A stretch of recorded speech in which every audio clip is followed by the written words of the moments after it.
Hello friend welcome back to my channel Apsana किचेने सबाइके welcome. तो चले एसेছি नतून একটা রেসিপি নিয়ে। তো আজকে করেছিলাম পায়েস। তো আমি কিভাবে করছি ভিডিওটা প্রথম থেকে শেষ পর্যন্ত দেখবেন। আর যদি ভালো লেগে থাকে অবশ্যই লাইক করবেন, যারা নতুন তারা আমার চ্যানেলটি ইউটিউব থেকে দেখলে সাবস্ক্রাইব করবেন আর ফেসবুক থেকে দেখলে ফলো করবেন। তো প্রথমে আমি কড়াই বসিয়ে দিয়েছি আর কড়াইটা গরম হয়ে গেছে। এখন আমি দিয়ে দিলাম 1 চামচ ঘি। তো ঘিটা দেওয়ার পর এখন আমি দিয়ে দিলাম তেজপাতা। তো তেজপাতাটা দেওয়ার পর আমি এখন দিয়ে দেব চাল। তো চালটা কিন্তু আমি 1 ঘন্টা আগে ধুয়ে ভিজিয়ে রেখে দিয়েছিলাম পানিতে। তো চেষ্টা করবেন পানিতে ভিজিয়ে রেখে দেওয়ার, তাহলে কিন্তু খুব ভালো হবে। তো চালটা আমি দেওয়ার পর এখন আমি ঘিয়ের সাথে চালটা ভালো করে ভেজে নেব। আর এই মুহূর্তে দেখবেন একটা সুন্দর স্মেল বেরোবে। তো ভেজে নেওয়ার সময় লক্ষ্য রাখবেন যেন লেগে না যায়। তো ভেজে নেওয়া হয়ে গেছে। তো আপনারা বুঝতেই পারছেন যে কতটা শুকনো আর ঝরঝরে হয়ে গেছে চালটা। তো এই পর্যায়ে আমি দিয়ে দিব দুধ। তো এখানে আমি গরুর দুধ নিয়েছি। তো আপনারা চাইলে যে কোনো কোম্পানির লিকুইড দুধ ব্যবহার করতে পারেন। তো এখানে আমি 1 কেজি গরুর দুধ ব্যবহার করেছি। তো পুরো পায়েসটাই আমি গরুর দুধটা দিয়েই করব, এখানে কোনো পানি অ্যাড করব না। তো তারপরে আমি ভালো করে নাড়তেই থাকবো, অনবরত নাড়তে থাকবেন।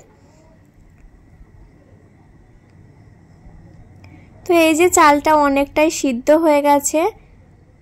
তো এখন আমি দিয়ে দেব কিছু ড্রাই ফ্রুট। তো এখানে আছে কাজু বাদাম আর আছে চীনা বাদাম।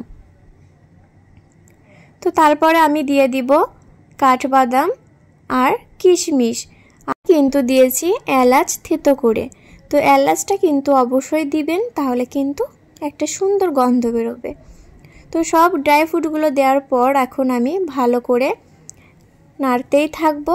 আর এখানে কিন্তু যে কোনো এক ধরনের বাদাম দিলেই চলবে, শুধু চীনা বাদাম দিলেও চলবে, শুধু কাজু বাদাম দিলেও চলবে। তো তারপরে এখন আমার চালটা সিদ্ধ হয়ে গেছে। এখন আমি মিষ্টির জন্য দিয়ে দেব চিনি।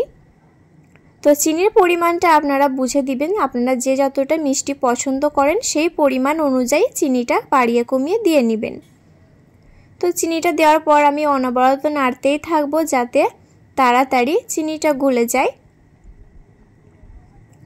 তো এই যে রান্নাটা আমার অনেকটাই কমপ্লিট হয়ে গেছে। তো আমার মতো এইভাবে কে কে পায়েস রান্না করেন আমাকে কমেন্টে অবশ্যই জানাবেন। আর পায়েস কার কার খেতে ভালো লাগে সেটাও আমাকে জানাবেন। আর যদি কারো কোনো রেসিপি জানার থাকে তো আমাকে অবশ্যই কমেন্ট করবেন, আমি চেষ্টা করব আপনাদের সাথে শেয়ার করার। তো এখন আমি দিয়ে দেব ঘি। তো শেষ পর্যায়ে কিন্তু 1 চামচ ঘিটা দিতেই হবে, তাহলে কিন্তু খুবই ভালো হবে। তো আমি ঘিটা দেওয়ার পর আমি আবারও ভালো করে নাড়িয়ে দিলাম। আর এখন আমার রান্নাটা কমপ্লিট হয়ে গেছে। তো আপনারা দেখে বুঝতেই পারছেন। তো ঘিটা দেওয়ার পর এখন আমি নামিয়ে নিলাম।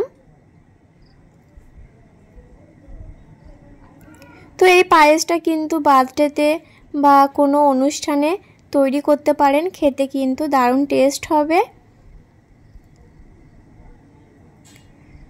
তো আমার এই রেসিপিটা কেমন লাগলো কমেন্টে অবশ্যই জানাবেন। যদি ভালো লেগে থাকে অবশ্যই একটা লাইক করবেন। তো এরপরে আরও রেসিপি আপনাদের সাথে শেয়ার করব।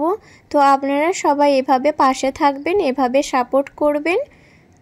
তো ভালো থাকবেন সবাই, আল্লাহ হাফিজ।